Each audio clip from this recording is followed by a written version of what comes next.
An old woman named Savitri Sarkar, aged 58 years, loses her life after the mud house collapsed and was buried in the ground. The incident took place on Tuesday night at Gilagati under Kalyanpur police station.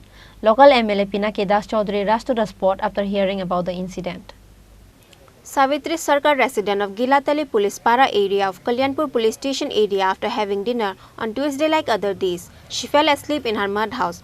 Around 3 o'clock at night, the family suddenly came out of the house after hearing a loud noise. After they came out of the house, they found that the house where Savitri was staying had collapsed. Savitri Sarkar and the domesticated animals in the house have been buried under the ground. Neighbors came running after hearing the screams of the family members. Savitri Sarkar was rescued from underground by the locals and later she was taken to Kalyanpur Social Health Center. But the doctor declared her death. The locals said that due to heavy rain, Savitri Sarkar's earthen house had broken down.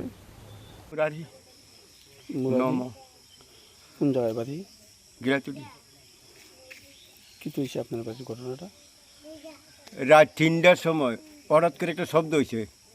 ওই আমি ঘুমিয়ে আসলাম, ঘুম তুলছি, এবার কোনো শব্দ নাই। ছাগলটা ব্যামাইতেছে, ছাগলটা সিলাইতেছে আমার সহ্য হইতেছে না। আমি কিন্তু চাইয়ে দেখি ঘরটা নাই। এরপর আমি ডাকি রে উঠছে, ঘরটা নাই ঘরটা হয়ে গেছে। আমি মরছি, এরা বুঝি গরু নাই। মা সিলাইতেছে, হাঁটি তো মারা গেছে, গরু তো হয়ে দিতে দুজনের টাইনাতে বাইর করছি। মাটি খুঁটাটা হইয়া খুঁটা মাটি হয়ে দিচ্ছি উপরে, টাইনাতে বাইর করছি। যিনি পড়ে ছিল আপনার কি হয়? আমার বউ। কিতা নাম কিতা? সাবিত্রী সরকার। কেমন বয়স? 60-70 তারপরে কি করছেন?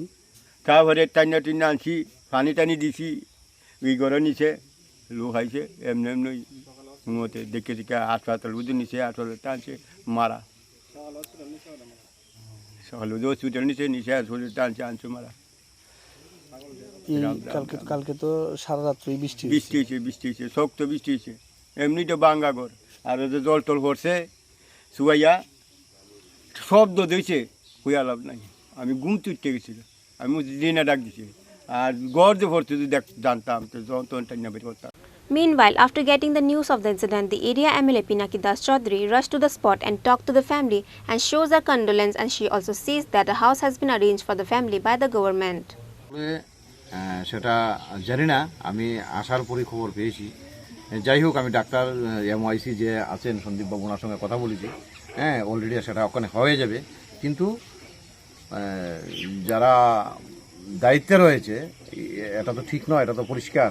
কারণ যে কোনো মৃত্যু যদি আকস্মিক ঘটে, সেটা নিয়ম সেখানে পোস্টমর্টম করা। সেটা হতে পারে অ্যাক্সিডেন্ট, হতে পারে কালকে অকাল বৃষ্টি, হতে পারে প্রাকৃতিক দুর্যোগ, যে কোনো। কিন্তু এমওআইসি বলেছেন আমাকে যে সেটা আমি করে দিচ্ছি এক্ষুনি। যেহেতু সহযোগিতা করছে এবং আমি চাই প্রশাসনের সহযোগিতা, তার সঙ্গে পুলিশকেও বলেছি, পুলিশও সেই জায়গায় উপস্থিত রয়েছে।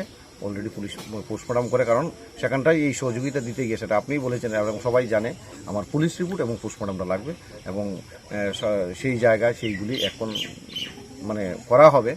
একটু গাফিলতি সেটা অবশ্যই বলবো, চিকিৎসা দপ্তরে রয়েছে, নতুবা এই জায়গাতে এটা হওয়ার কথা না। যাই হোক, আমরা সর্বোপরি সবাই সহযোগিতার মাধ্যমে এই পরিবারের পাশে থাকি। The MLA of the area assured the family of the deceased woman to receive all kinds of help from the government. Meanwhile, the body was handed over to the family after the post-mortem at the hospital.